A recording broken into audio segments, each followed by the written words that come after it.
You see, something is going to happen. Something wonderful. My God, it's full of stars. Welcome to the Occult Rejects.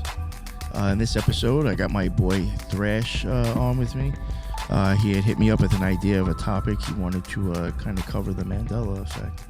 And I do find that to be a very, very interesting thing in itself. It's like, there's things I was even like, yo, I swear that is not what it was like spelt like, or that was not the phrase. And I don't know, something's up with that, or I don't know. But I find that to be very interesting. And I was like, oh, that sounds like a great idea. So before we get into it, I would like to also add that I do have Lisa co-hosting with me. What is up, Lisa? Thank you very much. How's it going? Good. Wonderful. I was looking forward to this. I figured it should be a very interesting and kind of like a fun topic to talk about. Yeah, and I definitely wanted to go live with this one. So what is up, everybody that's already in the live? And Thrash, my man. I guess we'll just get right into it. And what was it? I guess that made you even think about trying to cover this? Is this something you've been into for a bit? I've been looking into it for years. The fun. I'll just start. So, my one of my best friends, his girlfriend at the time, she said, "Hey, have you heard of the Mandela Effect?" Because I always talked about all kinds of shit around the friends and everything. I'm like, no, never heard of it. She's like, well, look it up. So I looked it up, and yeah, I could swear there were certain things that I remembered that weren't that way anymore, basically. Yeah. Like the Berenstein Bears. I remember that one. That's a famous one. Yeah, that's a big one for me. That's why I threw that one in the logo. I figured you that was one that you had because I didn't even give you that one. Yeah. That was one. Yeah, exactly. It was my idea because I was like, yo, I could have swore that was like spelt a different way or something. Well, yeah, like when I went home, I think like Fruit of the Loom popped up and all kinds of different like logos and stuff mainly. And then I found, I think the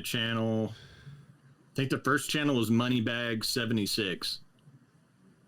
And he had like all kinds of just Mandela videos and everything. So I got into him, and then funny thing with that guy's channel, I swear his channel name changed.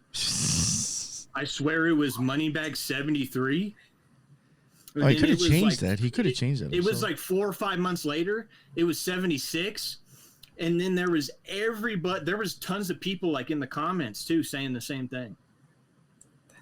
See, I would find it that's funny because it's like, yo, if that's like something you're into and you're covering on that channel, it's like, would you do that just to be like, let's see if anybody catches it? Mind fuck that. That would be pretty smart. Yeah. I mean, even look, it doesn't tell anybody that you did that. I've probably changed my YouTube channel's name 3 times now.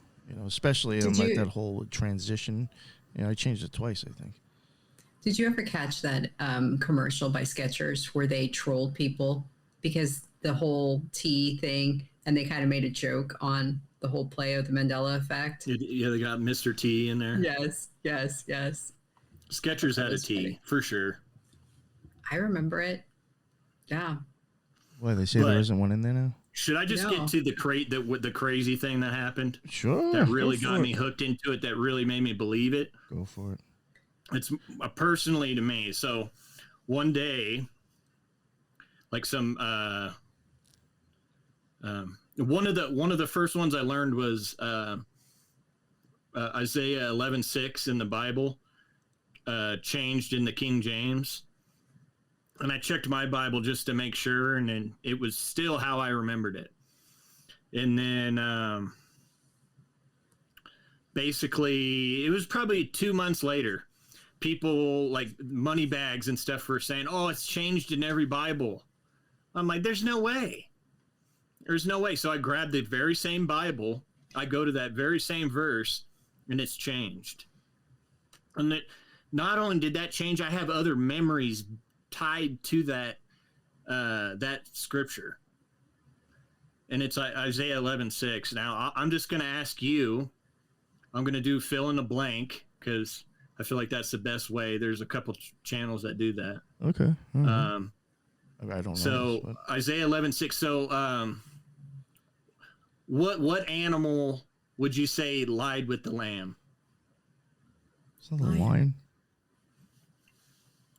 Lion. Okay, that's what I remember, but it's not. It's wolf now, and it changed in like 2 or 3 months. And in my very same Bible, it was because the Jehovah's Witness Bible, some of the changes aren't changed, and there's like tons of different ones. I got like old ones and new ones, and all kinds of stuff, and even like their Greek scripture interlinear translations change, like everything changed. They used that disappearing, reappearing ink from Roger Rabbit. That's how they did that. Yeah, it went from, it was lion and lamb, and then it went to wolf and lamb, and it changed in every Bible. And not only that, so growing up a Jehovah's Witness, there was a Bible storybook for kids. Oh shit! And it's yellow, and it's got like red lettering on it. It's like kind of like embossed or whatever. Well, anyways, in that book, there was a whole page, like a painting of a little boy, and he's like sitting there, and he had like a lion cub and a lamb, like a baby lamb in his lap. I went to that book, the one that I had as a kid. It's not in there. That page is not even in there. That picture, it's like that painting's not there. And I saw it several times when I was a kid. Numerous times. Yo, even Mario's saying from Symbolic Studies that he says, I showed this change to a Christian friend years ago, and it blew her mind. She couldn't believe it, and grabbed her Bible and was like in disbelief. Well, Google it. Just Google. See, that Google. I find weird is because like a lot of times, like I feel like things that like, I'll go back to the Berenstein Bears. I don't have a book in front of me constantly to remember exactly how it was spelled in case I did remember it wrong. You know what I'm saying? So like when I see like it's just easier for me to probably like be told that's incorrect, and like I have no okay, that's how I think I remembered it. But like to have something you can actually like go back to and like have right in your hand, that's like a little bit weirder to me.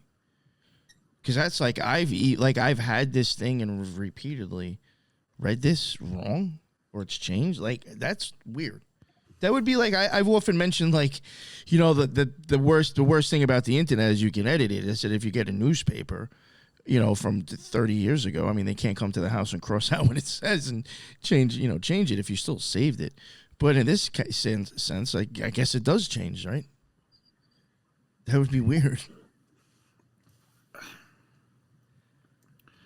It's not like I don't think like people went out and bought new Bibles. The same Bible change, that scripture change, and then it changed in every single one. Like something's happening. Like somebody didn't just come in my house and change every single Bible out. I mean, and it's not like it's just my Bibles or newer Bibles or like a translation difference. Like it's every translation. It's if you find like a Bible from the 1700s in Europe, it's gonna have wolf and lamb in it. Yo, you know what I was just gonna say, and I'm wondering if this is where Zaralath is going with this.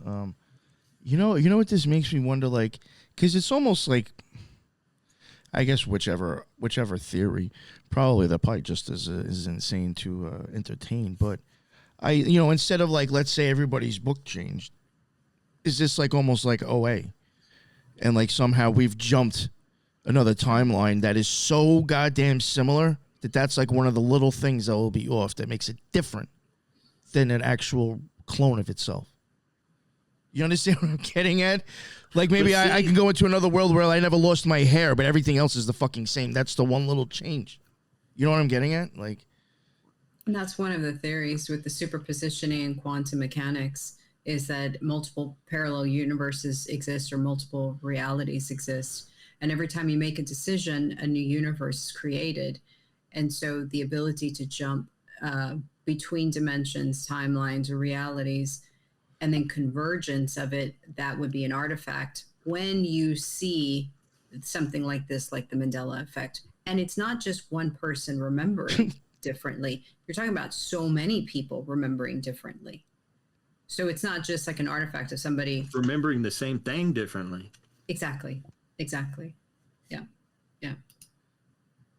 It's not like it's like people like everybody's remembering something different, like Lion and Lamb or something, like somebody remembers leopard or Right.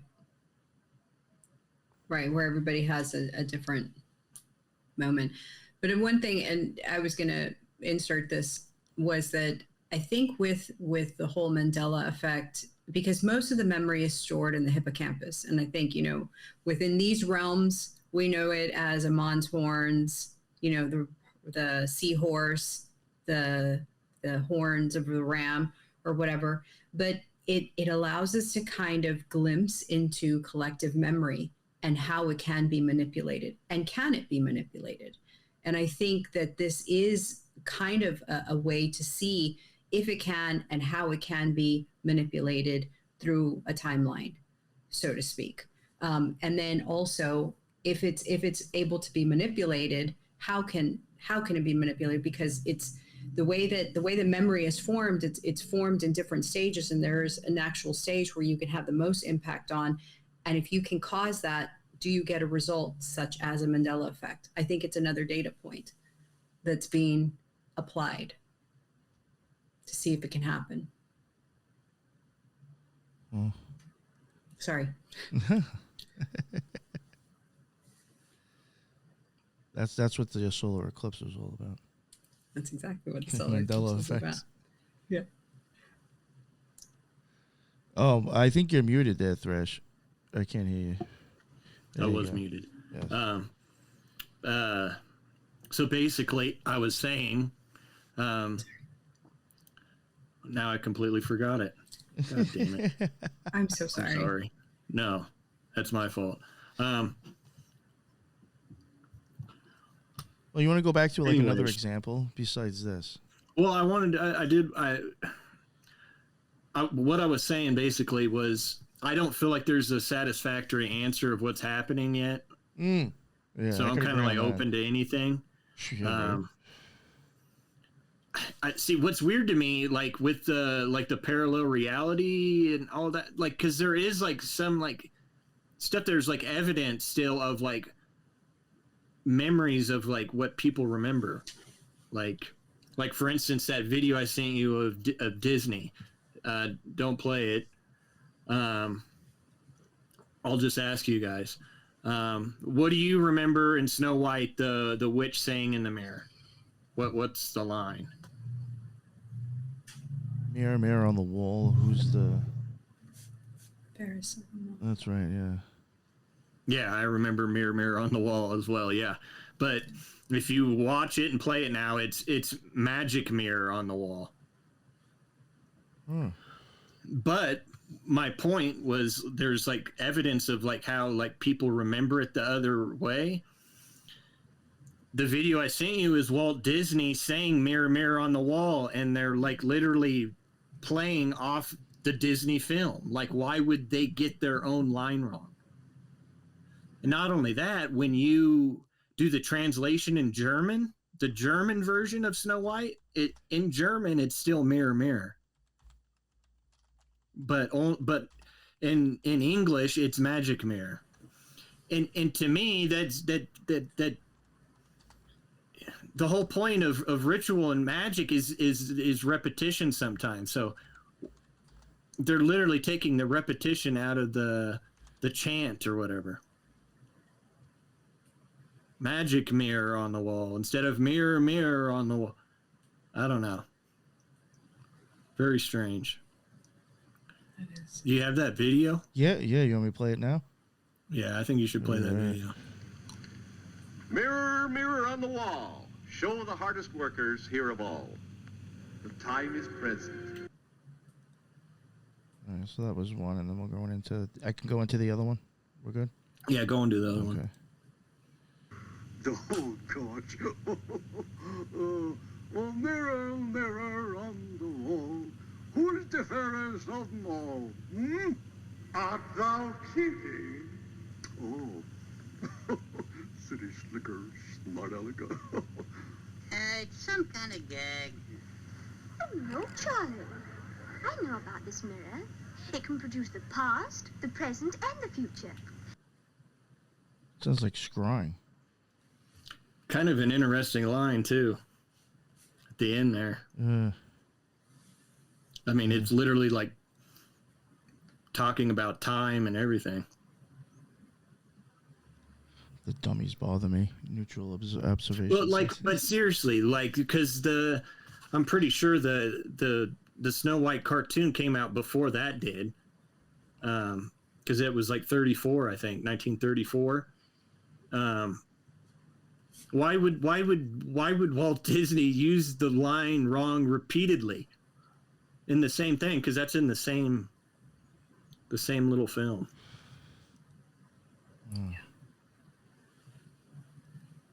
Zarla says it's a djinn in the Black Mirror. Yeah, I always thought that even that whole mirror thing was very occult in a sense. And then when they said that last line right there, I was like, yo, that really makes it sound like scrying kind of to me. In a sense. Or other things that you could, I guess, use mirrors for. Trying to think of other ones. I did have ideas of even like other Mandela effects. I would like to give you my grandpa's personal one that kind of blew his mind. All right.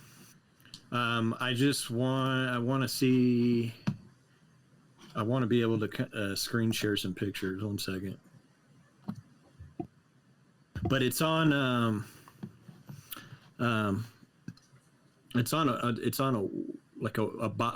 power lifter that's was one of his favorites. And one night we were just talking, had nothing to do with Mandela Effect or anything. And he starts talking to me about when he was in high school, him and his buddy, they both saw this film called Muscle Beach Party. And it had like all kinds of famous bodybuilders and weightlifters at the time. And damn. Basically, so what happened, we're talking about the film, and he said, oh, I wonder how old he was in that movie. And the guy was Bill Kazmaier, so he was like the world's strongest man and stuff several times, like in the 70s, maybe the early 80s. And in that movie, so he's in that movie as a credit on IMDb and everything. There's a picture on IMDb on the film, and it shows him in there in the scene, right? So if you go to his IMDb page, go to his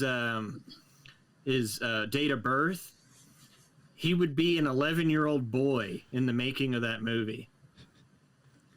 And not only that, my grandpa has another memory of him because like weightlifters and stuff would do like different like feats and stuff to kind of be entertaining.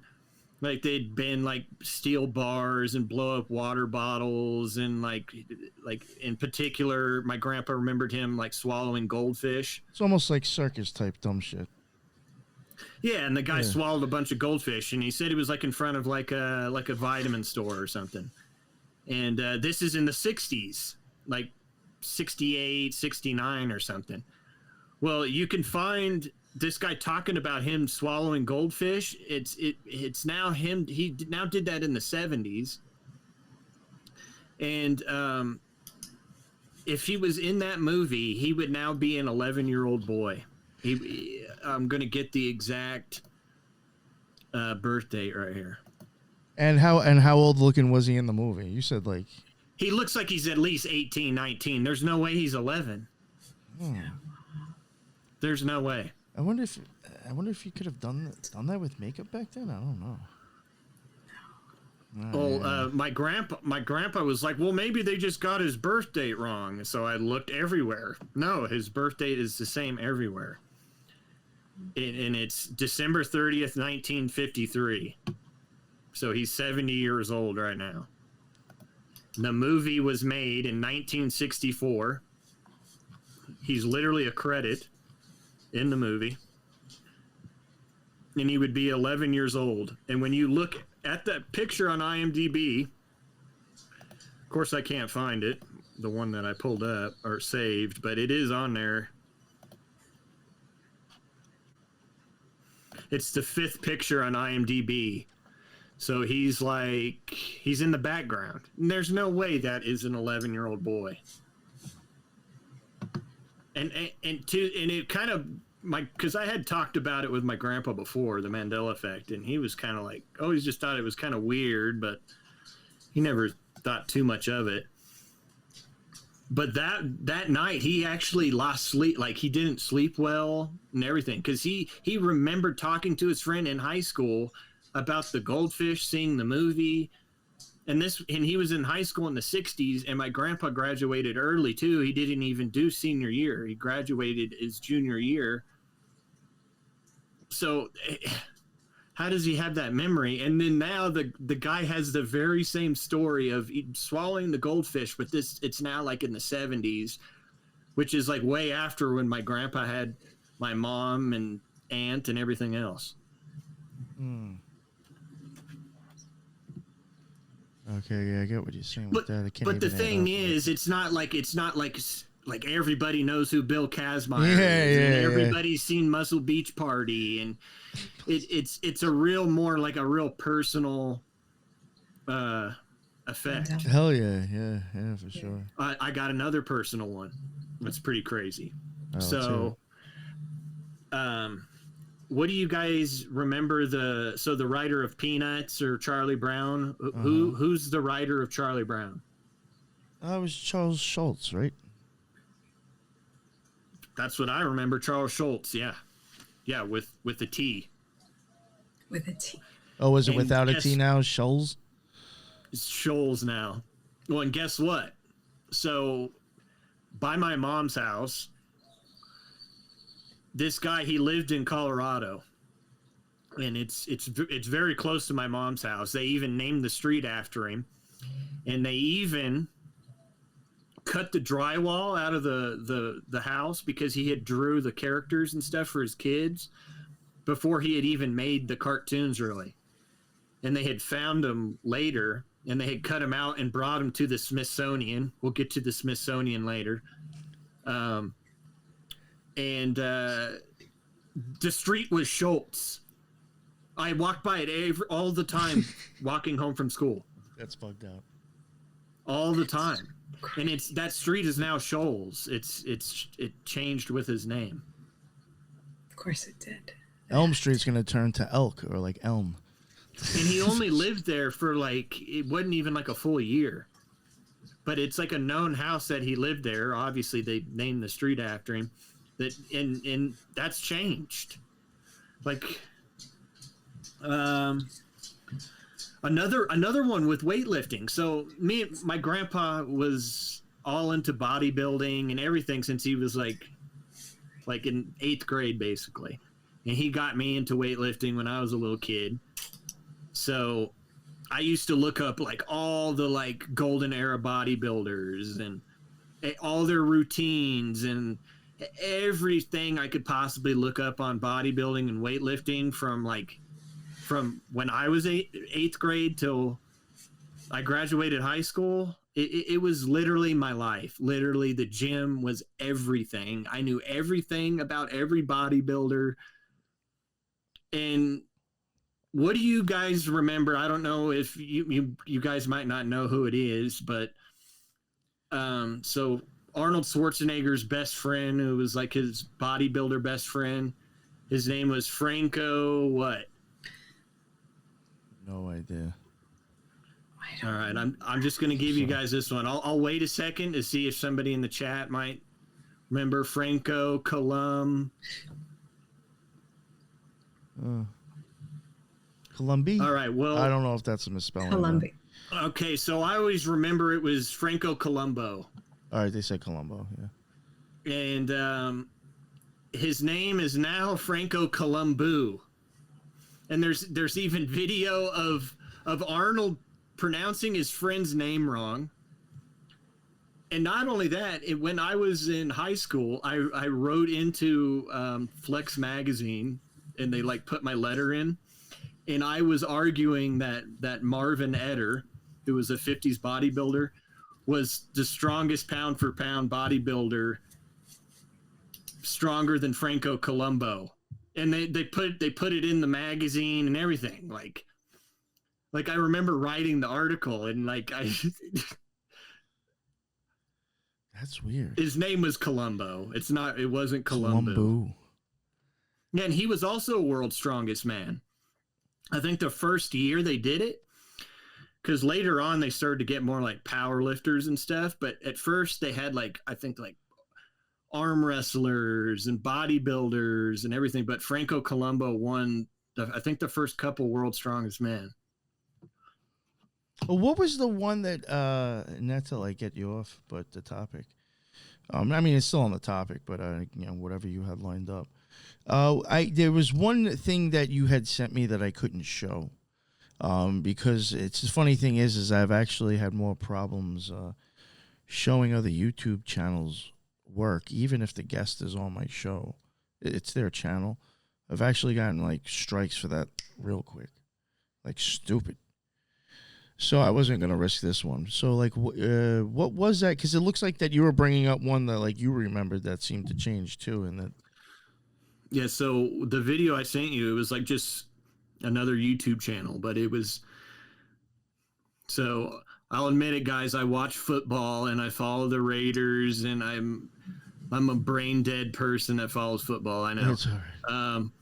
So it was like a Raider channel. I go in there and just kind of, just talk, just kind of, I get tired of all the crazy talk sometimes. But sometimes I'll pay it to, you'll just hear something like brought up, and it'll make me think of a Mandela Effect or something. And they won't even be talking about it. And he started talking about Bond films. And I was like, oh, I'm going to ask him. So I'm going to ask you, have you guys seen Moonraker? I have not. Not Moonraker. No, I don't think so, honestly. I have heard of it, though. I think I've actually been suggested that movie. So Moonraker, it's like one of the 80s Bond films. It has the, what's that guy? That really tall, scary looking guy that was like in Happy Gilmore. I can't remember his name. But he played Jaws. And in that movie, there's a scene where he meets this girl named Dolly. And I'm just going to give it away.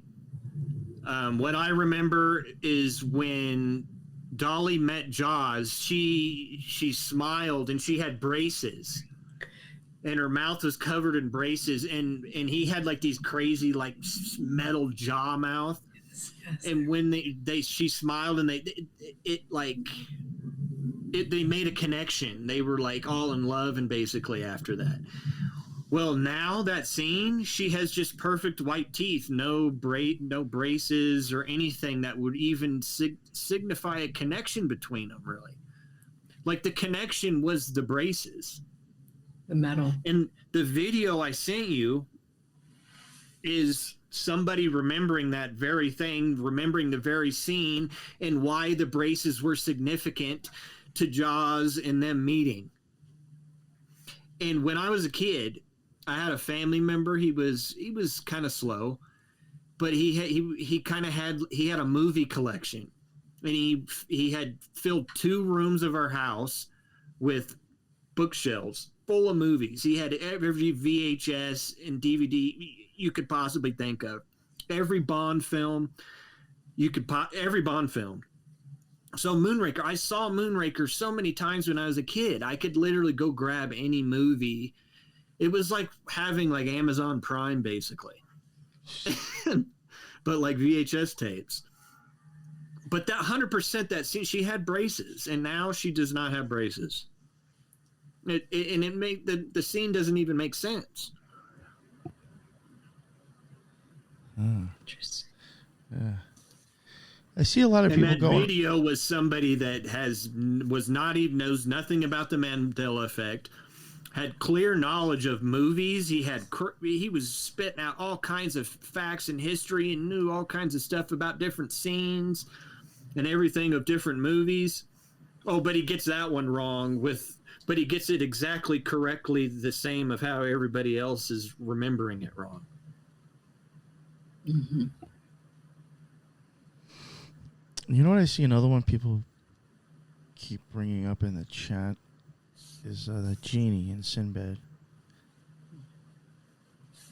What do you know? You know what's up with that one, Thrash? Yeah. So, Sinbad. You know who Sinbad is, right? Yeah. The comedian. Yeah. So there was a movie, excuse me, in the 90s that I remember him being in that does not exist. The movie it does not exist, and he like trolls people, hardcore.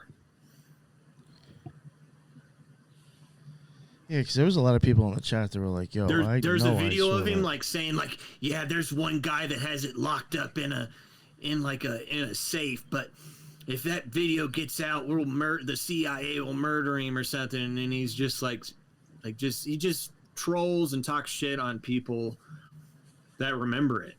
And then like one April Fool's, one year it was maybe 2017. People say it was a horrible movie.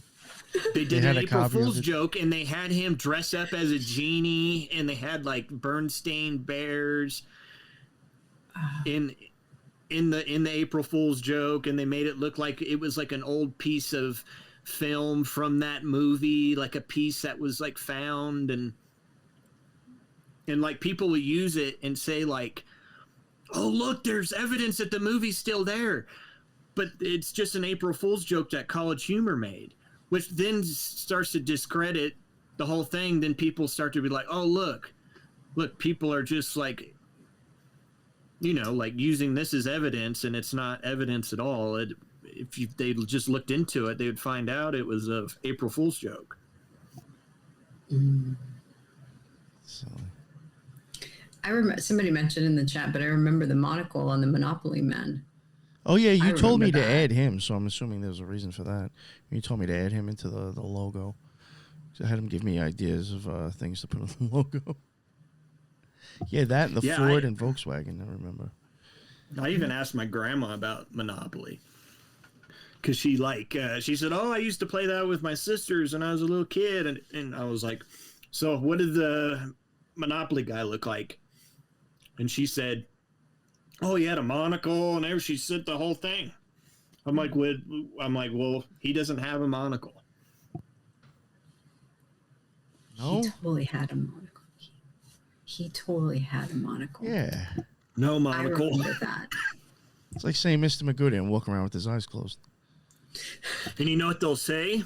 That we're misremembering it and saying that we're confusing it with the Planters peanut guy. But like, there's people in like Europe that remember Moneybags with a monocle. Moneybags with a monocle. They don't have Planters peanuts in Europe. They don't have the Planters peanuts guy. Right. So how are they misremembering it? Are they? I'm kind of giving some of these away. I shouldn't be giving them away like that, because that's how people, you're giving people the answers and everything, but sometimes I can't help myself. Wasn't there like a reference in, what was it, like a Jim Carrey movie? Yeah, the Ace Ventura. Yeah, that they even said something that. Yeah, he like puts the guy on his shoulders and like shakes him and like, "Do not pass go, do not collect $200. Right. Then he has the monocle and everything. They're like, yeah. Oh man. Yo, that's just I can't. Yeah, for the life of me, I can't think of it without a monocle. It really is weird. There was a monocle for a long time. Long time. I don't know if I buy that one. Yeah, that's a weird one. For sure. How about Fruit of the Loom? Yeah, I saw people talking about that too. Do you what do you remember the logo looking like? Unfortunately, because of like already seeing people in the chat, I already like got an idea what they're getting at. But I mean, they're saying there's no cornucopia now. I've always remembered that, but If that's the difference, I don't remember it. Yeah, without there's that no ever. cornucopia now. There was 100% of cornucopia. Fuck yeah. Yeah, I had the Fruit of the Loom underwear when I was a little kid. I remember seeing the cornucopia. I had the like tank tops with the cornucopia on it. I remember one time, a specific day, when I was a kid, I opened my grandpa's drawer and he had like an old tank top in there. And I remember looking at the tag and it was Fruit of the Loom with a cornucopia on it. You're not going to tell me I'm misremembering that. I'm sorry. There's just certain things for me. I trust my memory way too much. I do too. Way too much on certain things. Like I have short-term memory on certain things. Oh, I forgot to do this. I forgot to do that. But like for example, like it's not like you forget your family members' names. It's not like you don't have to ride a bike every day to remember how to ride a bike. You can not ride a bike for 20 years and get on one and ride it just fine. Different things like that. I just don't think memory is as fallible as they're saying. No, I swear that Like for me, music is like everything to me. I love music. Like I cannot go a day without listening to music. There's classic rock songs. I know the where the exact guitar solo. I know the notes of the guitar solo. I know every note. I know every lyric to every song basically of the Eagles and Foreigner and like all these bands and everything. So I can remember all these lyrics and notes and everything perfectly for years and years and years, right? But then I'm misremembering one. But I have a memory of, well, how about Queen, We Are the Champions? You're familiar with We Are the Champions, right? Uh-huh. All right. Well, how is the ending to the studio version of We Are the Champions? How does it end? There's Of the world. Yeah, exactly. That's what I remember. Yeah. It's always been of the world at the end. Yeah. Well, if you play the studio version now, that is lax. It just ends. It doesn't say of the world anymore. And if you play the live version, he still does it.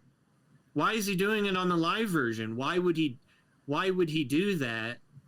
And then they'll probably say, oh, well, you're just remembering the live version. No, I remember it in the studio version of the world at the end. Right. I've heard that song billions of times. There's no way. But Wayne's World, I watched Wayne's World a billion times. How come I can get all kinds of lines in movies correct? Thousands of different movie lines, but then certain ones we're getting wrong, but then I'm getting wrong with the exact same way as thousands of other people. Right. What about I saw people bringing up Star Wars. Isn't there one with Darth Vader? The whole like Luke, I'm your father thing. Isn't that one that's like totally screwed up as well? I'm assuming that's the Star Wars one people are bringing up. Yeah, what I remember is blank. Well, we'll just go with blank. I am your father. What do you remember? You remember what? Luke. I remember Luke. Yeah, I remember Luke too. It was Luke, I am your father. But now the line is no, I am your father.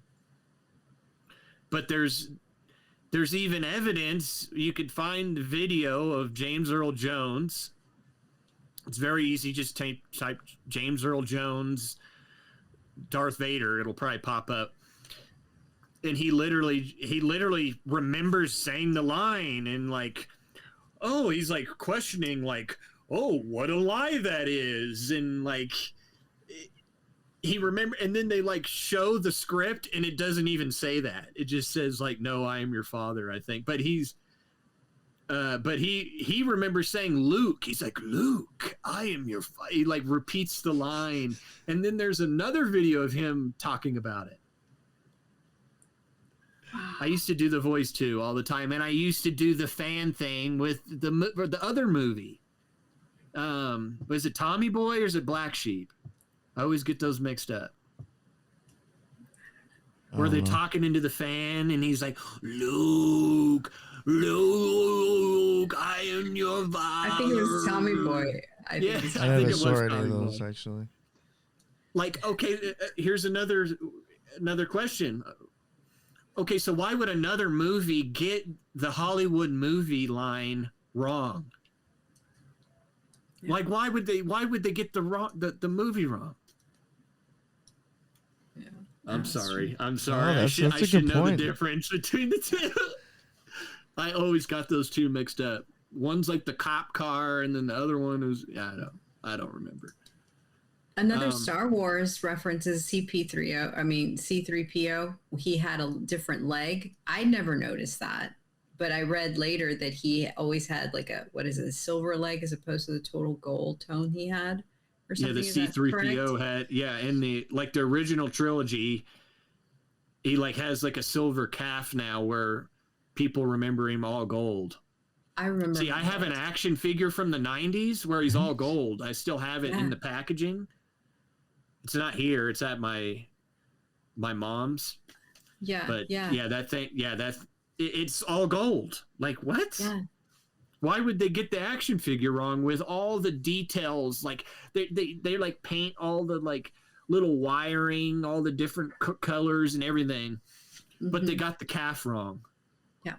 But what's weird is sometimes, like with a change, like sometimes stuff will change, like let's say an action figure, it'll change with it, but then sometimes the action figure won't change. It'll stay like how people remember it. Right. See me, I wasn't super big into Star Wars. I remember him gold, but to be honest, I couldn't give it a certain like I can other Mandela effects for sure. But trying to think of there's so many. Somebody in the chat saying they have a C3PO from 1977 and he's all gold. I want to go to something a little different because the Mandela effect goes into like land masses and.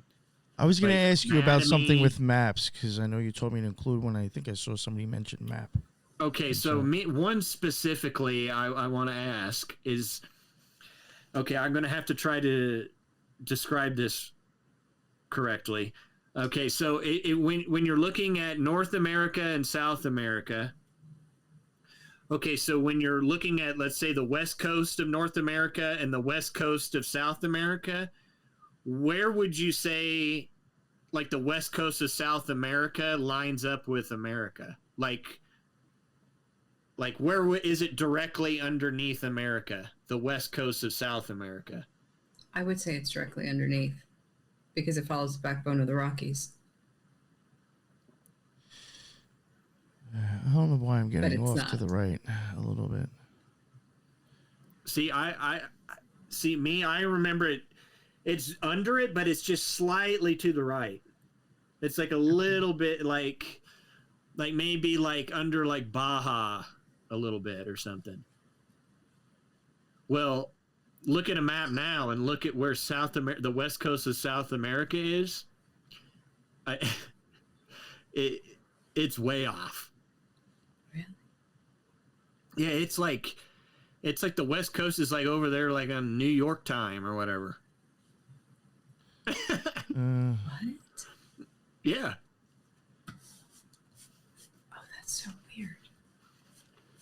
You know, even getting into maps, I mean, that's such a weird thing in itself. I 100% remember it more. It was underneath, but just slightly over a little bit. But now it's like 3 or 4 time zones or whatever. And like regardless of like if you believe in like the globe or flat earth or anything like that, like even like the flat earth maps or whatever they use, like South America is moved over the same way. You know what I found interesting when it comes to maps is like there was somebody that me and Lisa even covered at one point. I can't remember if it was Anthony Kircher or not. Might have been him. That I think like he was mapping China, and it's just like and like I think like his idea of it or his map was supposedly pretty decent, and it's just like you in my opinion, with the technology or the way of doing it, you couldn't have traveled it and actually tried to draw it. Like I just don't believe that was doable. Maybe you collected stuff from other people in different parts of the country to get an idea who were trying to map areas, but like in my opinion, it's just like if you really go back and think about like how far maps go and how like some of it is like still pretty much the same now, you're like, how the fuck did they even know that shit? I'm sorry, I have to really question. Like, how did they? How are you viewing like that? Look, you can't look down to draw it, so everything has to be by travel, and just. Well, I think I walked out a little bit that way for a while and then came back in, so that's the shoreline. Like, how do you actually map? You have to have a reference. Like, think about that shit. How did you do that that long ago? And there's throughout history, there's been all kinds of false things that have been put on maps, like for instance, like the conquistadors and stuff coming here, like they've always mapped there was like a giant lake, like over kind of like near like Nevada or whatever. Mm-hmm. And you could sail up the Colorado River, and it would kind of like flood certain areas up there supposedly, but this lake eventually everybody found out was not even a real thing. It was put on maps for years and years and years, like certain things like that. That's weird. I mean, maybe the lake got Mandela affected. I don't know. The lake got Mandela affected. It's like a lake over by Salt Lake. I think it was more south from there. Okay. Yeah, like Arizona, Nevada. But there was no such thing. That's weird. What about the? But wait, I'm sorry. Yeah, no, I was going to ask you about like stuff with the map. So the tip where Central America connects to South America is different now because it's moved, and then not only that, the direction of the Panama Canal is different now. What do you remember the directions of the Panama Canal going? Oh, I couldn't even tell you. Straight across. No? That's what I remember. Well, yeah. When I was a kid, I remember looking up like Disney cruises, and they had a Panama Canal cruise, and I remember looking at the map, and it was east and west for sure. But now, if you look, excuse me, it's like northwest, southeast. It's like almost more straight up and down. Why would you make a canal straight up and down? It's like because the land is like changed from like it moving. That's weird. Yeah, the whole the west coast of South America is throwing me for a loop because the way that it's taught to us in geography is that it's the backbone coming from the Rockies all the way down. So why would it come out in a different way? I mean, they've even said that, the Andes, which is the backbone of South America, that they are much younger than the Rockies. That's why they still have vegetation on them versus the Rockies that don't. So that's interesting. That's a very, very interesting one. I had not heard that one. What's your memory on Cuba? Like the size and maybe the location of Cuba? I had always heard that Cuba is 90 miles south of the Keys. That's kind of had been the golden standard for Cuba. Right? Yeah, supposedly.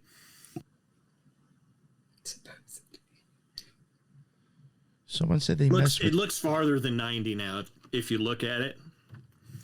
And to me, Cuba looks way bigger than what I remember. It was a little smaller island than. If you look now, it like blocks like the entire Gulf of Mexico, like going into the Gulf of Mexico almost. Oh, wow. I do remember being in Key West, and on a clear day, you could see a little bit of Cuba. A little bit. There's like, there's like some effects like I don't even go for, but like some people like remember, I think 52 states, but I've always been taught 50, to be honest. I always remember 50.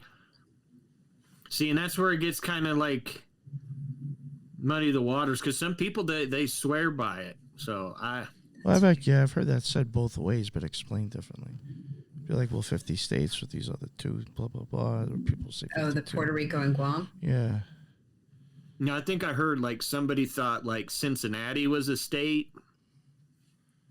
Well, I mean, you just also have dumb people out there. There are one like the name Mandela Effect, like Nelson Mandela. I have no memory of the Nelson Mandela Effect. Do you know what do you remember about Nelson Mandela, like in the 90s? Apartheid, and that he was imprisoned, and then that he was starving himself to, I guess, protest whatever. Didn't even know that. Right? Well, so there's memories of people. Yeah, you're right. No, you're right. Oh, okay. No, but there's people that remember him dying in prison, like in the 90s or whatever. See, now I remember the funeral in 2013 on TV and all that. So I don't really remember that. In the name, I don't know. I just feel like it's kind of a dumb name that we're stuck with. Now, Nelson Mandela, the Mandela Effect. Now, like that doesn't even explain anything. It doesn't.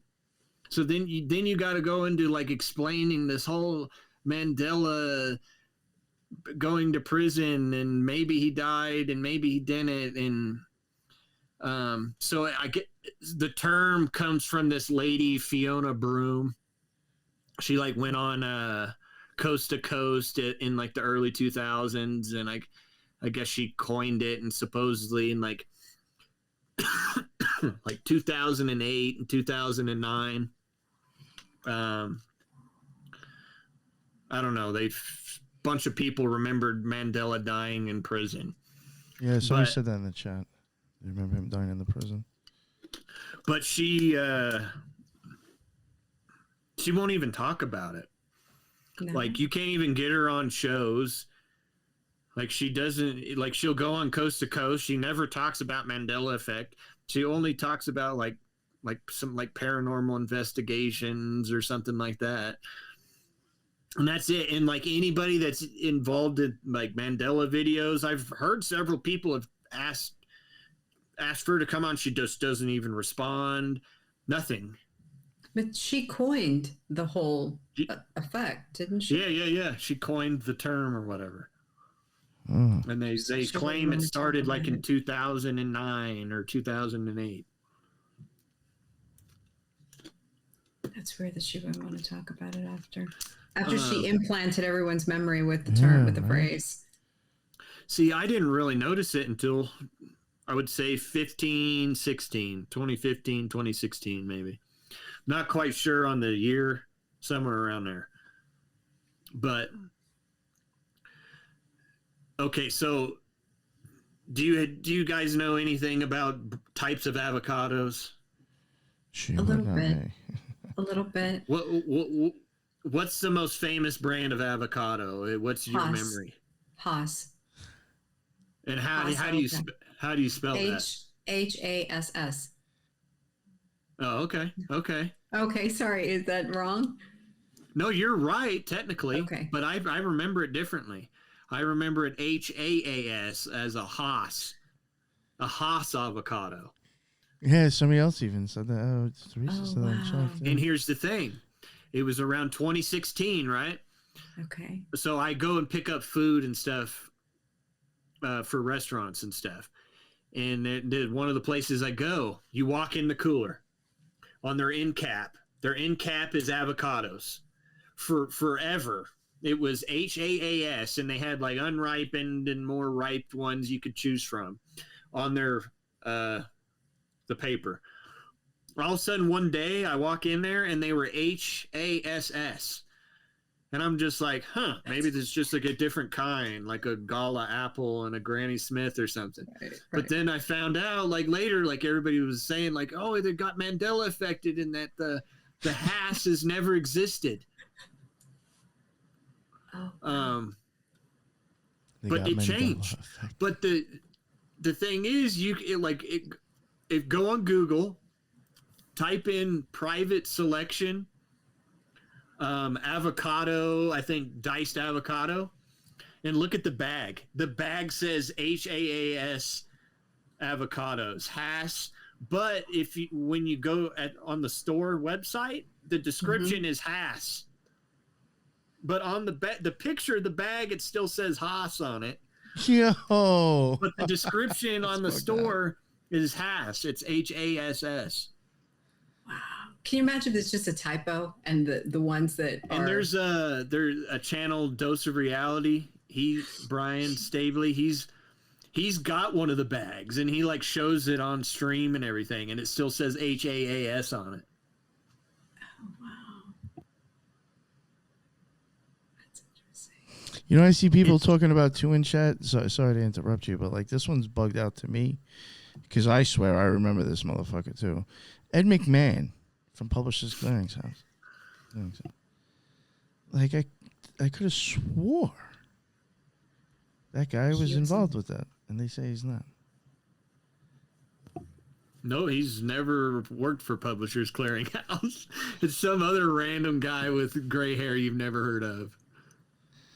That's so wild. You know, it's funny in the Aaron Brockovich movie, you hear her make reference, oh, let's see who's at the door. Maybe it's Ed McMahon with Publishers Clearinghouse. There's a Golden Girls episode where she answers the phone. I don't know which one, but she answers the phone and she said, oh, it's Ed McMahon from Publishers Clearinghouse. I'm going to get a big old check. Like, come on. Another time Hollywood got the line wrong. Oh, I got another one because there's stuff that flip-flops sometimes. Okay. So what do you remember the Apollo 11 with Tom Hanks? The famous movie line. What's the movie line? I don't think I saw that movie, actually. Couldn't tell you.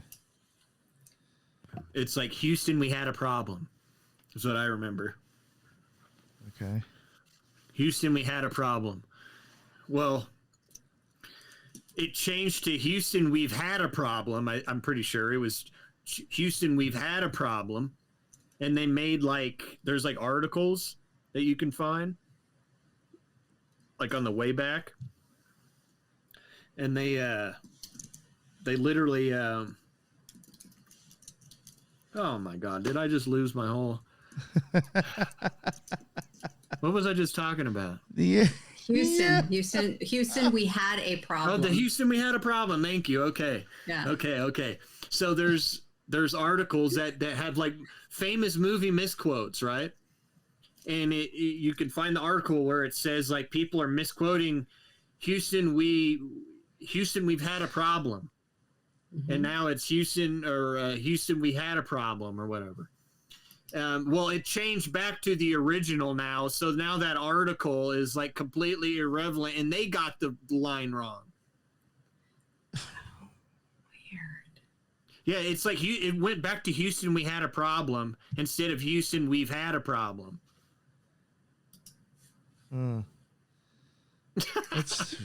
See, shit like that, I would wonder. I know how she joked before, or someone joked about, maybe the typo was what spurred it off. Something like that, I would believe that might just be people just misunderstanding what was being said and actually which is why it's flip-flopping still. No, but the actual movie, like people like the scene. That's weird if there is like you could find two like I could versions. see like somebody editing an article or something, but like somebody watching the scene, they remember it. They watch it, it changed. They watch it again, and it changed back to how they remember it. That's a mindfuck. That's crazy. Someone said Moscow, Idaho. We have a problem. Definitely got one up there. There's several movie ones. There's you know what's funny? Since I'm not 100% on this, but to me it looks off, and they say it is a Mandela effect. So I'm a Raider fan. I've been since I was a little kid. And on the logo, I could swear the eye patch is on the other eye now. And I swear it was the other eye. And when I look at it, like, it doesn't look right. But when I look at the logo in a mirror, it looks more correct. I'm not 100% on it for some reason, though. It just doesn't look right. But people say it is changed, but I just feel like I've looked at it how it is now so many times that I'm not sure. But it's interesting. Here's one. Okay. So King Tut's mask. What are like some distinguishing characteristics of King Tut's mask? The headdress? Anything that stands out. That's the only thing I headdress. can think about, Anything really. that stands out. But it's like, my idea of that could be completely wrong. Yeah. Okay, well, what I always remember the headdress having, it always had a snake on the front right here. Right. And it was just a snake and only a snake. Well, look it up now. That mask has a vulture next to it, next to the snake, and it's kind of like off. And there's like a whole historical like background behind it, like the vulture represents Upper Egypt and the snake represents Lower Egypt and everything. But it was just a snake, and you can find tons of references of people doing art of King Tut and everything with just the snake. And like, for instance, I remember they did like a remake of Laurel and Hardy, I think like in the early 2000s or late 90s. And he literally they have King Tut in there, and they had the snake and everything on it. It was just a snake, in my opinion. I remember just a snake. I only remember the snake. But now it's a vulture and a snake. I don't remember the vulture. But look, it's like, it's not just an internet change, right? Like the physical mask changed, like the historical object from history changed. Not only that, there's like actual history behind it that backs the whole thing up, the whole story and the change up and everything. Mm-hmm. And there's like historical events that never existed, really. And it is okay. What was the first foreign attack on the U.S. soil? This is what, Pearl Harbor? And if you were all Pearl Harbor, okay. So in if you looked into 9/11 and all that, they always talked about how this was this second greatest attack since Pearl Harbor, and this and this and that, right? Well, it could have been Christopher Columbus. I mean, if you want to take it that. Well, for sure. I mean, if you want to go by some people's beliefs, I mean, maybe the Mormons, they definitely, they think they were here before Christopher Columbus. But yeah, well, Pearl Harbor. I get what you're saying. No, I know. Right? Yeah, just quote unquote, like supposedly Pearl Harbor, and it wasn't even U.S. soil, or there's all kinds of argument on that and all kinds of stuff. But but anyways, it's no longer there was an attack basically in between those, or no, before Pearl Harbor. Yeah, it was before Pearl Harbor. Let me get. I have it pulled up. 1 second.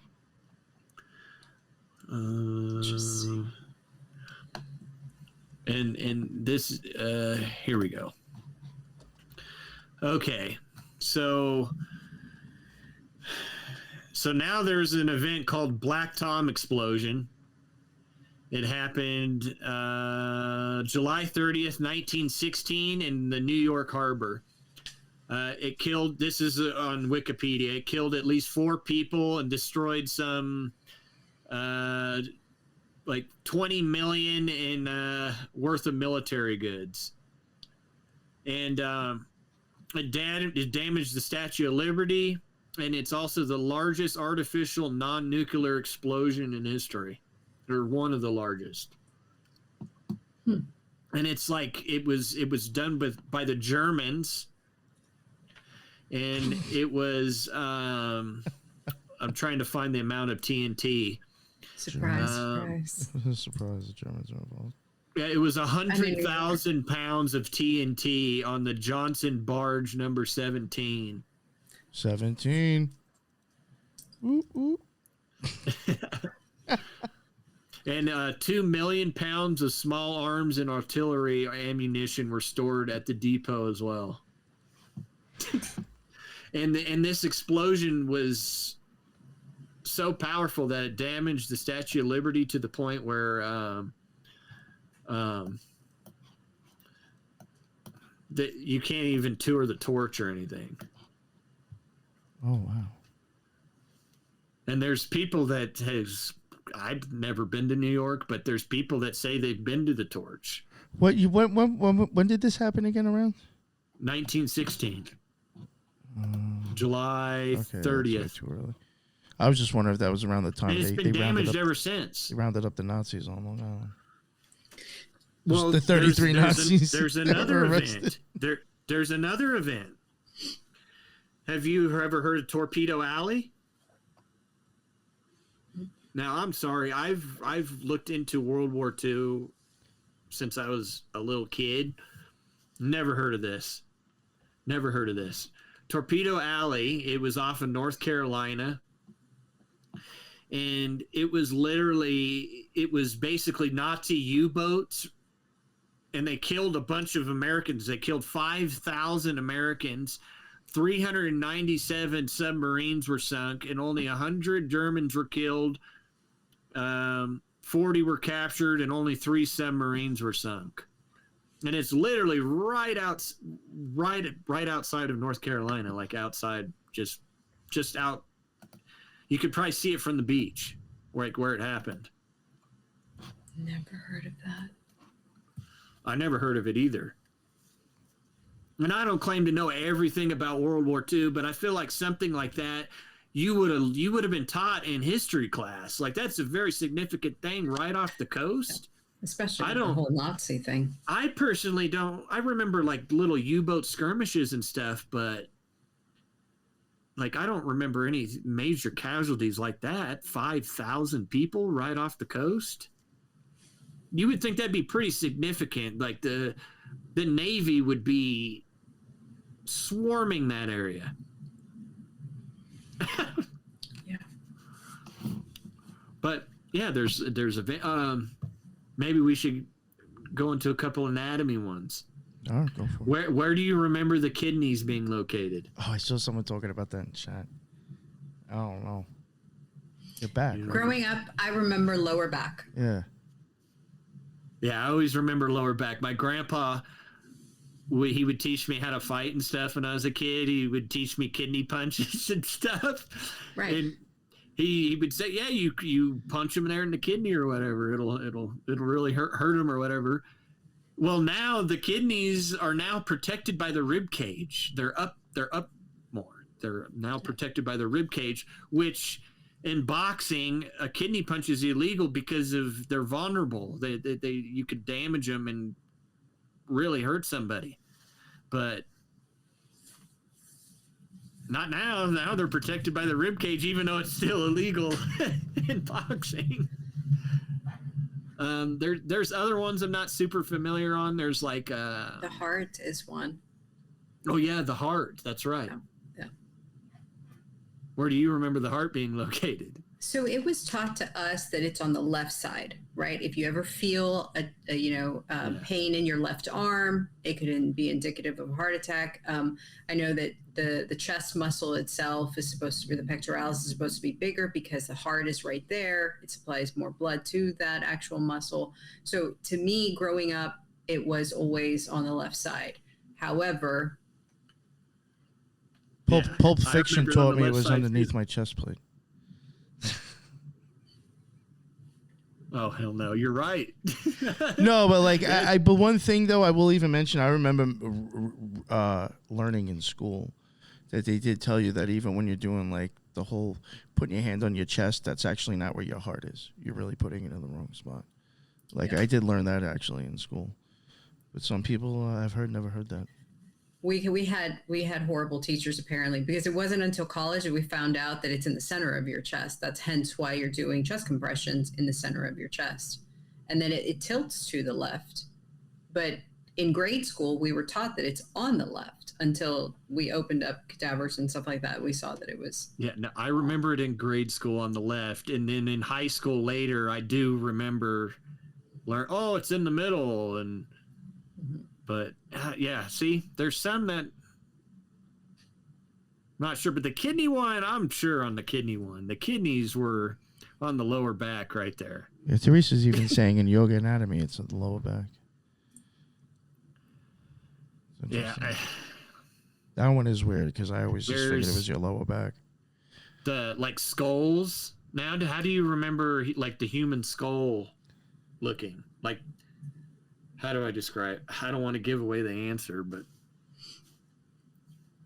there's a specific thing on on skulls that have changed that I specifically the jaw, kind of jaw area.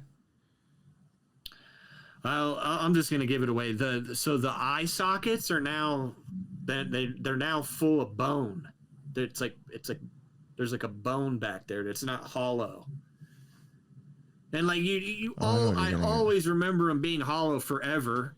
Every other skull you look at, like if you look at bear skulls or deer or everything, they all have like hollow sockets, but then the human skulls are like, it's like solid bone back there now. And then like that, like metal albums and all that with like snakes coming through the eye and all that don't even make sense now or anything. I like how you use that as an example. Like, fuck, true. every Slayer album was a fucking lie. Yeah. See? They got the anatomy wrong on the skulls. That's interesting.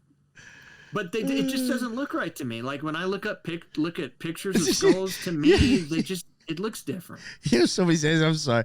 A lot of times you might hear me laughing, and it's because of the chat on this one. Somebody was like, yo, how many skulls you be looking at? I knew somebody was going to think something like that. I saw him at the museum, okay? Yo, thank you, Angels Among Us. Cracked me up. I did go hunting with Grandpa quite a bit. I was like, how did I not think that? Oh, hell no. When I was talking, I was like, somebody's going to think I'm like a fucking serial killer or something. He's like, oh, he's got bodies and acid and tanks in his house, too. No, I do not. This guy's going Leatherface on us. Yeah. I'm joking. Okay. How do you remember like Uncle Sam's hat looking like? Had this like, it went up and had the stripes, right? Pinstripes. Yeah. Yeah. Well, look Kinda at like Uncle Sam. Look at Uncle Sam's hat now. It's like the flag. There's no stripes. It's a white hat with stars, and that's it. Oh no. But you can find like artist depictions of like how you remember it, like with the stripes and everything. Like Apollo Creed used in Rocky. Exactly. Yeah. Yeah. Sorry, that's my point of reference. Yeah, that's funny. Maybe he took that flair. Like maybe that was his own artistic flair, and that's just how we remember it now because of Apollo Creed screwing it up. Another thing I wanted to point out. I kind of forgot. I forgot about this. Okay, so the brand Procter and Gamble. How do you spell Procter? PROCTOR.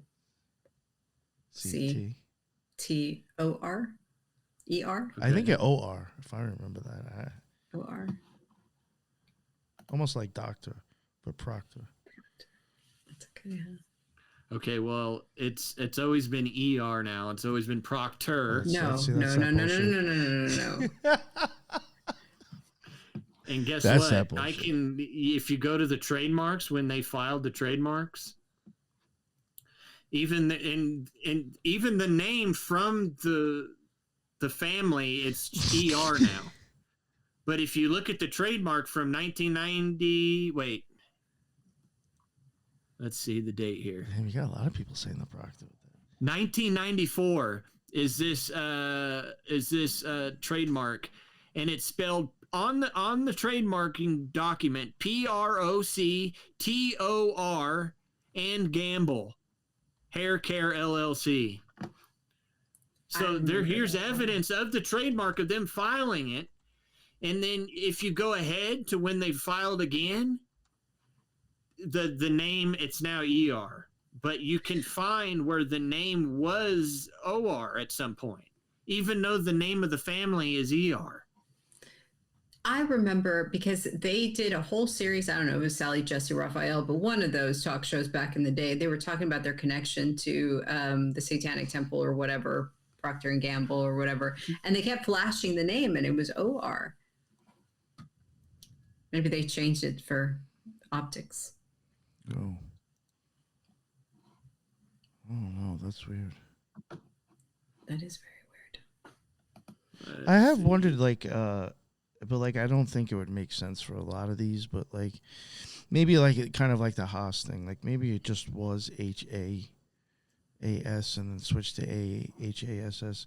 Maybe some marketing change where I do wonder like could that show like a change? Could that show like a change of ownership? Too, or something, or like the trademark, or like you mentioned before, maybe that expired and they changed it or something. But the guy's name it's named after is changed. Yeah, well, that's what I was like.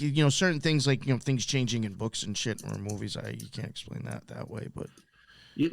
Okay, so, and there's like a bunch of like weird German stuff. So the guy's name was Haas, HAAS, and then it changed to HASS. The guy's name is HASS now.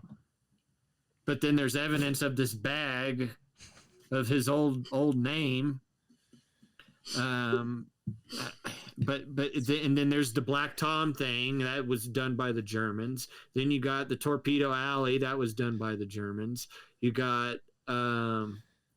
like the mirror on the wall. It's translated in German. It's still mirror on the wall. The original story wasn't the original story from a German tale? I think so, and I think it's still mirror. Yeah.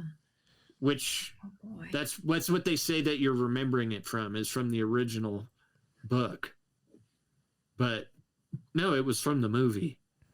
I never even seen that book, to be honest, until I started looking into the Mandela Effect. I like what Teresa's saying. Why change these stupid, insignificant things? Why not change something good? Exactly. It's weird. I don't know. And I'll tell you what, it can. I thought it was kind of a fun topic, but people can get like as mad as you could possibly get over it. Like, I just don't understand it. Yeah, sometimes when I have seen that on some, because I have watched like some Mandela Effect videos myself in the past. There is times though where it's like, you almost have to start wondering, like, are these people just saying they disagree or like flipping out just to be like a troll? Like, do they even believe what they're saying? And they're just like, I know this is going to get these motherfuckers going. I don't know, because like some stuff, like I do know what you're saying.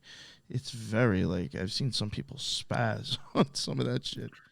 And it's like, yo, I really hope they are not real. Like, well, like a lot of them are like the Bible ones. yeah. When you say Like, yeah, like the pastors and stuff will just start flipping out and thinking like the Bible can't change or something. But I literally saw it change. I don't know what to tell them. I literally don't know what to tell them. It literally changed. It changed in a couple months, and there's been other changes like Exodus 34:14, where it basically God talks about, you know, that he's a jealous God. Well, if you read that now, he now says his name is jealous and he's a jealous God. And like, to me, that's like another point I wanted to bring up. Okay, so the Bible changed, right? Let's say somebody wanted to get into the Bible or something, reading the Bible. Let's say they got into today.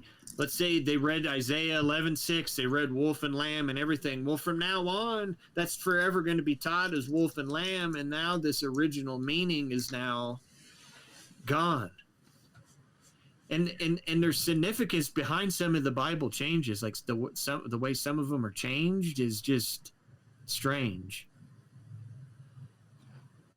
Like, for instance, like the I constant can't remember- translations isn't bad enough. Now you got to start with the Mandela Effect. Jesus. Well, there exactly, but like, and then there's like some effects that affect only the King James, or like only certain versions, like certain changes that are changed in the King James.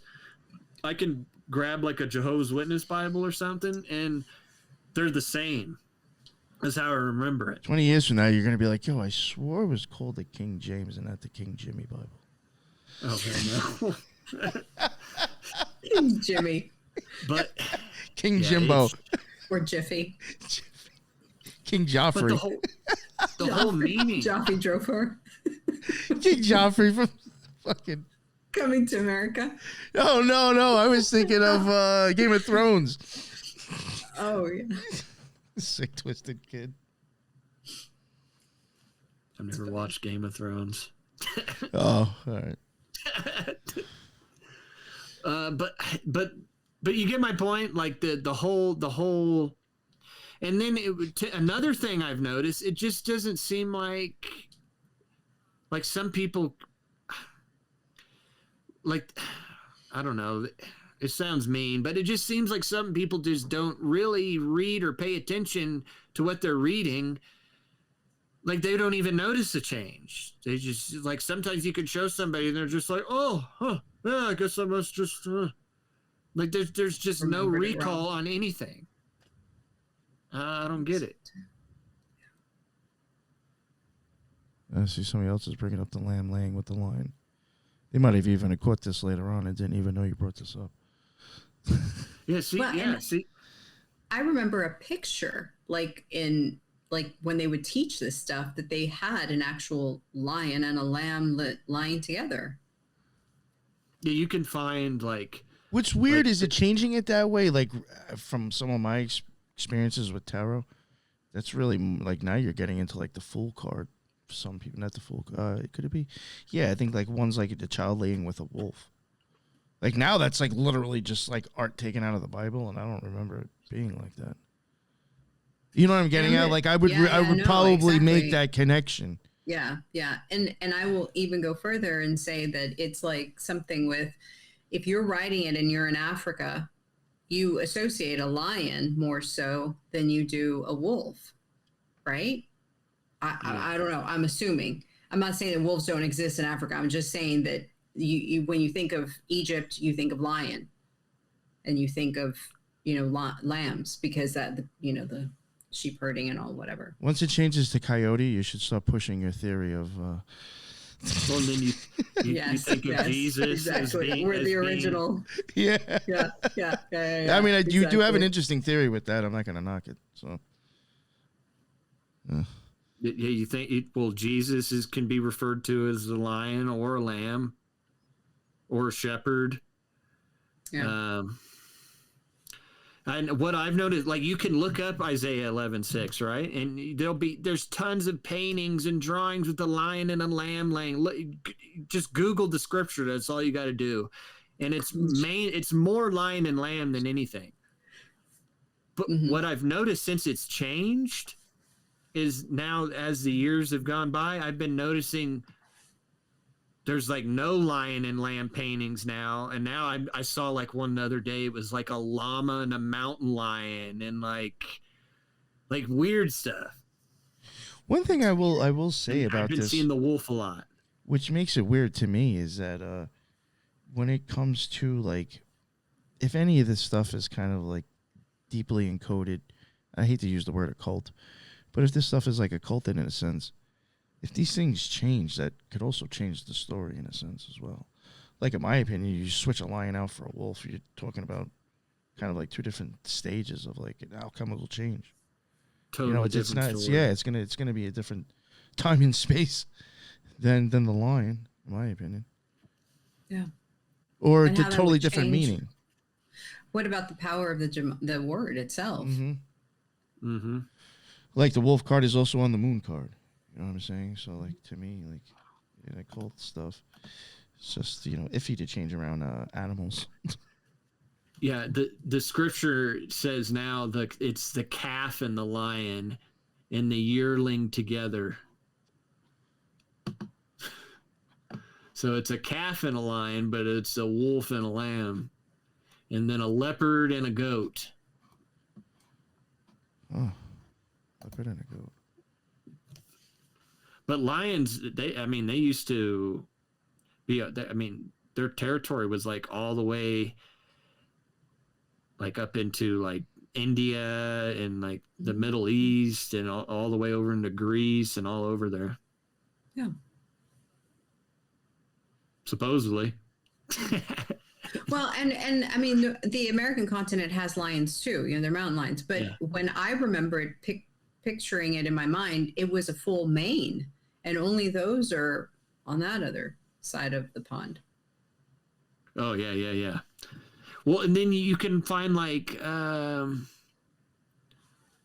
Bible colleges and stuff. They'll have like that scripture with like a lion and lamb like painted or like imprinted on the front of it. But then that scripture doesn't even reflect that anymore. No. That's interesting.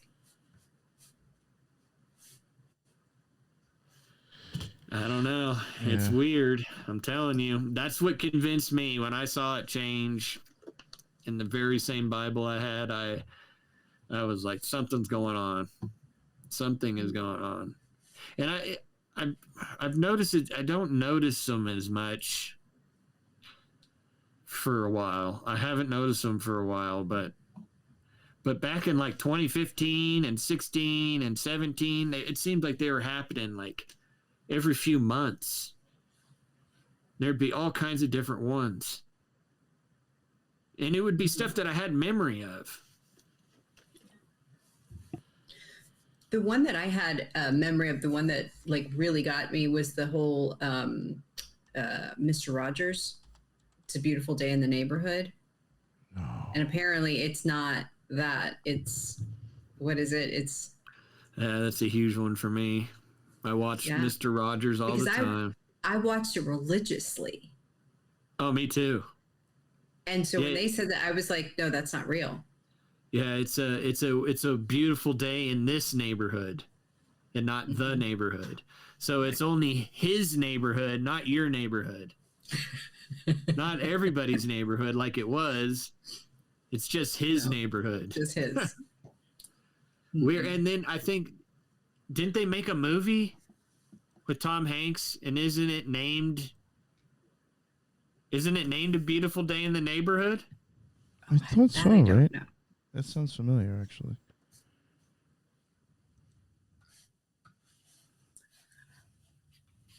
Oh, couldn't help you with that.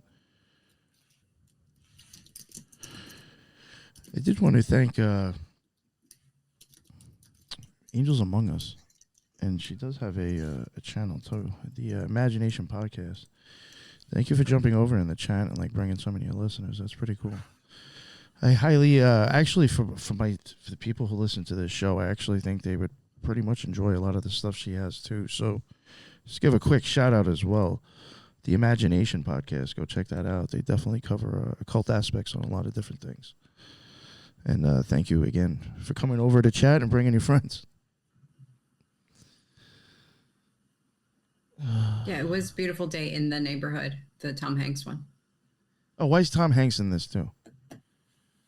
Damn.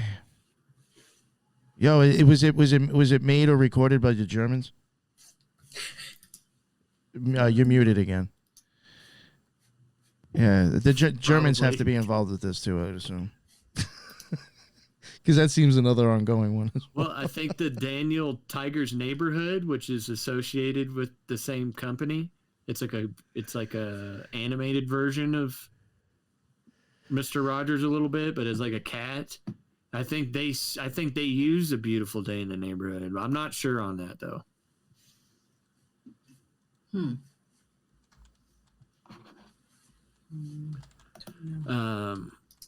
There's some other Disney ones like Tinkerbell at the beginning of the Disney movie. She doesn't like fly over the castle. She's never done that. There's like another one too. There was like a Tinkerbell intro to VHS Disney movies like in the 90s. I don't think that intro ever existed now. And I remember seeing it all the time. I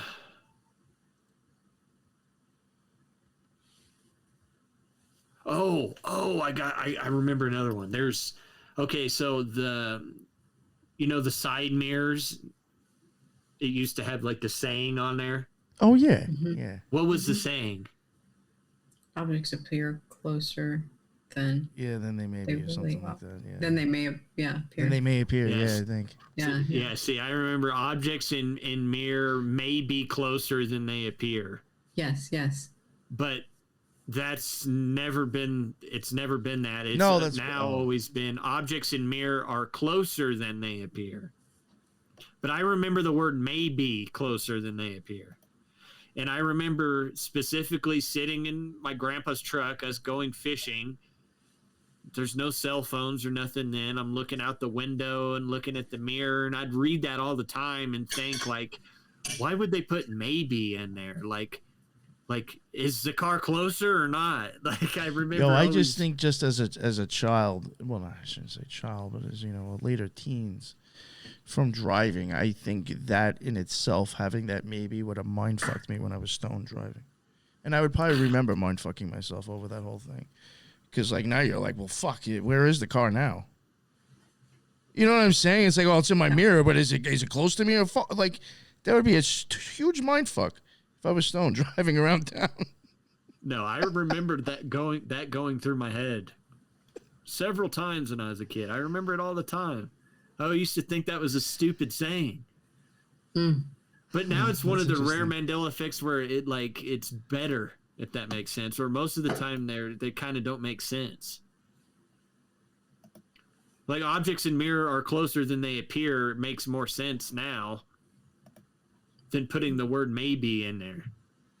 Yeah, I don't know. I can't remember. Like both make sense to me, but I definitely know there was a sticker on the mirror for sure. Yeah, I remember specifically being in my grandpa's was there. His white truck. Yes. I thought you were going to tell me it was never there at all. I was going to be like, yo, that's bullshit. No, it's there. Just the term. Yeah, the term has changed. Is there another one you want to cover before, like, maybe we'll wrap it up now? We're already at an hour and a half. You want to cover one more, or are you good? We can wrap it up. All right, yeah, awesome. we can wrap it up. Yeah, not to cut you off there. I just want to try to keep it like an hour and a half. The shows tend to do better if they're under 2 hours. No, I don't got there. I could maybe we could do one more. Let's do one more. All right, let's go for it.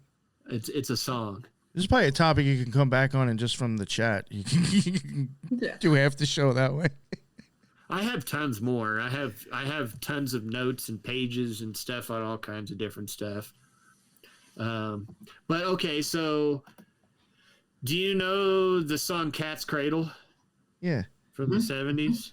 Who do you remember doing that song? Oh god, it's not Cat Stevens, right? No, I think that would. No, I'm fucking that up.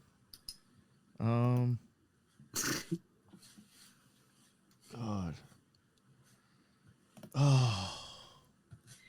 You say it, I'm going to say yes because it's not at the forefront of my brain. I Is it can't Cat remember. Stevens or not? Come on. I don't. I think I'm wrong with that. But who was it? I remember Cat Stevens, but it's no longer Cat Stevens. It's a guy named Harry Chapin, and it's like a one-hit wonder.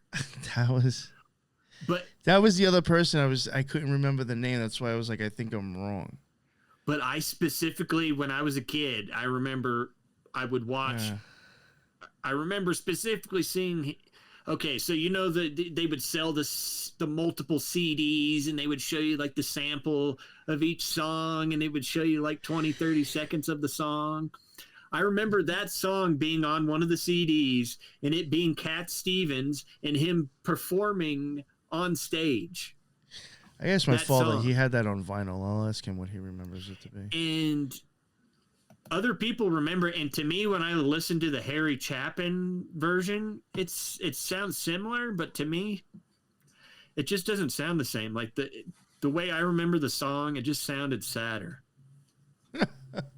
I don't know. It just the Harry Chapin one to me just doesn't seem like it has any soul to it or anything. I don't know. It's weird. I don't know. But I remember Cat Stevens. But I'm not a huge folk fan. Yeah. It's funny. All right. Well, thank you, Thrash. That was a really good. That was a fun episode, actually. That was some really weird shit. You're welcome. Yeah. We'll have to definitely come back and do another one. And honestly, that was really a lot of fun with the chat. I really had a good time. I was able to kind of pay attention and not get lost in this. So it was really a lot of fun for me. So thank you, Thrash. I appreciate that. And I'll have to bring more pictures. Yeah. And I think it looks like the chat had a good time too. So that's what's up. I appreciate that. There's nothing that any of you's really got to plug. Hi, Anna. That's not my only plug. Yeah.